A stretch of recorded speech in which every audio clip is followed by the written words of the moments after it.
and to do the Cabot Trail. Cape Breton, a place synonymous with beauty and definitely one of the places I was determined to explore while I was in Nova Scotia. My journey to Cape Breton would be largely on the road. With many years of experience riding on the road, this wouldn't be a problem for me though, because I am very comfortable riding on roads and really feel no stress doing so. My first day ended at the Oasis campground. It's a typical RV campground, but I really did have a pretty relaxing sleep that night and was pretty well rested and ready to go for the next morning. So not a lot of complaints. I think it cost me $15 to stay there for the night.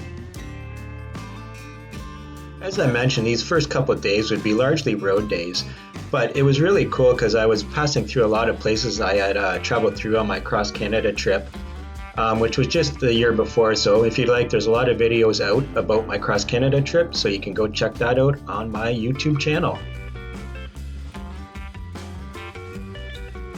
The traffic was pretty heavy on this day, and there was a one time here where I did actually go a little past where I was supposed to turn off. This is where having the Trek 1120 really shines, because I was able to do a little bushwhacking and get back onto the road that I needed to be on. Something you really couldn't do with a good peace of mind with a bike with narrow tires, that's for sure. One thing I remember about this day, it was pretty hot out and I really wasn't paying enough attention to my water intake. And at one point I really had some severe cramping like I've never had before. I had cramping in both legs. It felt like from toe to hips, to be honest with you. And I couldn't even walk. I pretty much fell off my bike. So I really didn't record any of it because I just wasn't thinking about that at the moment. But remember to hydrate, guys. So this is coming through Ald's Cove right here, and it was another area I had traveled through on my cross Canada trip. This is the causeway going into Cape Breton and into the land of magical beauty. So I did end up grabbing a motel room this night, mainly to recover from the dehydration, so that I could begin the Cabot Trail refreshed and with energy.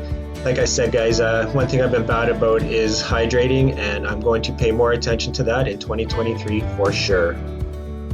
Guys, we are just at the start of the Celtic Shores Trail, Coastal Trail, I do believe it's called.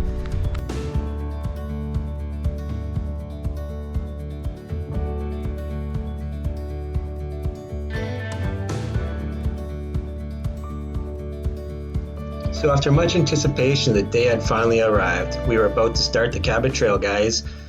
This particular section that we'd be riding this day is called the Celtic Shores Trail, and it was absolutely amazing. It kind of had the same vibes as Robinson Island, that Brackley Beach area that I did in the previous video. But one thing I will say about this first section out of Port Hastings, as you can see, it's pretty rough and it's about 2.5 kilometers long, and I ended up walking about 3/4 of it because it was so rough, as you can see. But if you're not into that, you can get back on the trail further up off the highway, so keep that in mind, guys.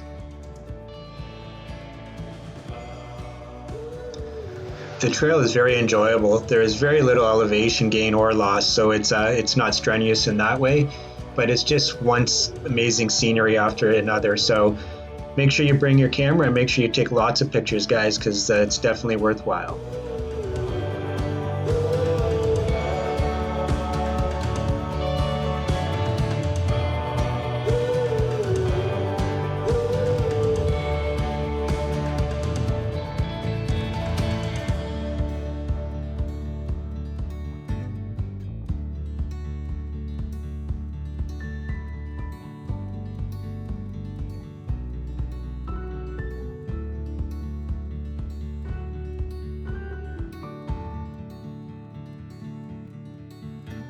Like many of the rail trails I've ridden, there is a big history surrounding the Cabot Trail and the Celtic Shores Trail as well.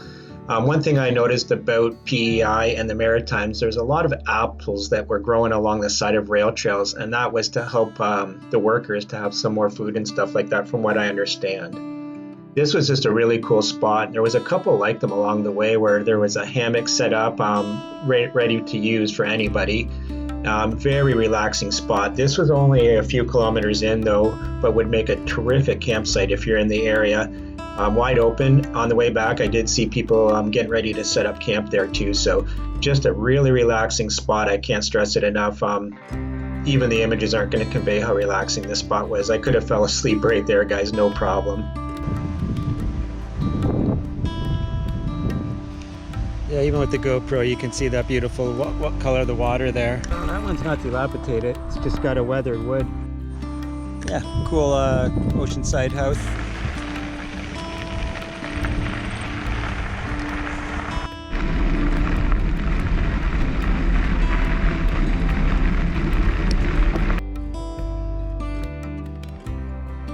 One thing I do remember from this day is that I don't think I saw one single cyclist this day out on the trail, which is pretty amazing considering it was summertime. I did pass some people walking and stuff like that and talked to them, and they said it's usually fairly busy with cyclists, but I must have just picked a quiet time, which really is fine by me. I do like meeting other cyclists out on the trail. Sometimes it's nice to not have to engage in conversation when you're pretty tired, and to be honest, I was still really feeling effects from the dehydration from the day before, especially towards the end of the day. It really hit me hard as, like I said, I don't really do well with hydrating. Definitely kind of my 2023 resolution is to do better with hydration and eating. So this little pull-off was I took just to go into this little place called Judys, a little town I believe it is, and just restocked, grabbed some snacks and some water and some Gatorade and stuff like that. I believe this was about 15-20K into the trail. This little trail coming back to the Celtic Shores Coastal Trail ends at this bathroom alongside the trail, and you could camp anywhere here. It would be perfect. You got your bathroom. The bathroom was super clean. It's just a bathroom. There is no sink or anything like that, so you can't refill your water. But like I said, you can see here, everything's covered in moss. The smell was just fantastic, really invigorating. So if you are passing by this spot, this is another great camp spot potential.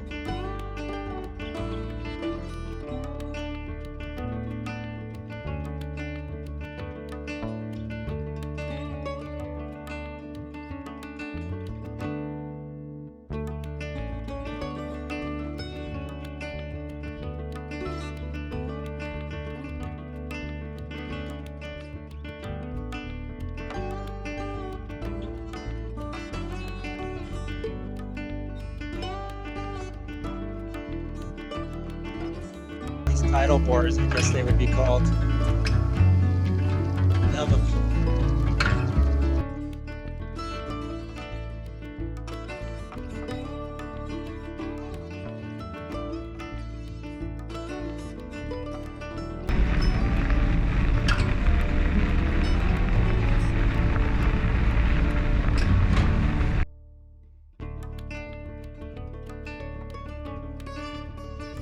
So the plan was all along for this adventure was that I would be picked up in Port Hastings by my friend Terry. So after looking at the weather and that, I had to make a decision on whether I was going to camp along the Celtic Shores Trail or head back into Port Hastings and grab a room. My buddy Terry picking me up the next day was the deciding factor. He was coming in the next morning, and there was supposed to be some storms rolling in at around 4 or 5 in the morning, which they absolutely did. It just hammered down rain. So in the end, I made the right decision.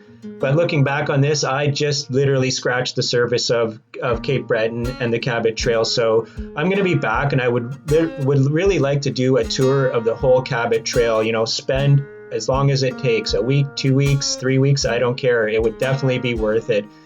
Like I said, I just scratched the surface, guys, but what an amazing place. If you're looking for a good cycling adventure, honestly, I cannot recommend getting out to the Maritimes enough.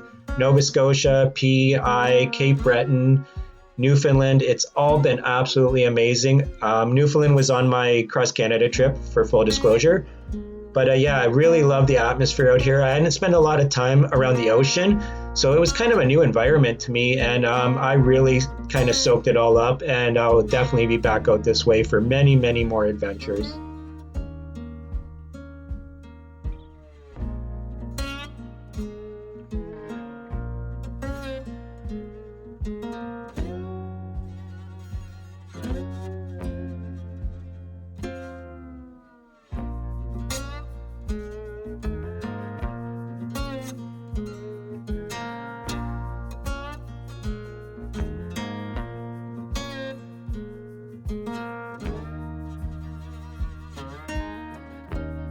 Like I said, guys, I will be back to Cape Breton and the Cabot Trail, so stay tuned for those adventures.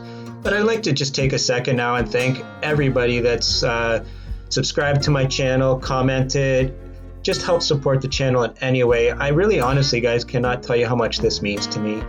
I started this YouTube thing with a little apprehension, not really being into, technology in regards of laptops and editing videos and stuff like that.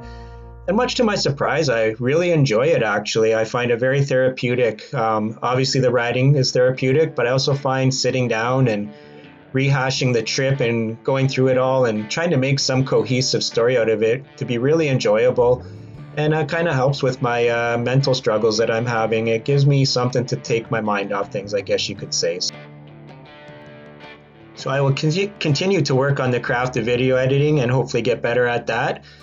But anyways, guys, like I said, thanks for coming along for the ride, and I can't wait to see what happens this coming year. Lots of adventures in store, and hopefully some big things happening for the channel. So anyways, guys, I love you guys. Take care, and see you in the next one.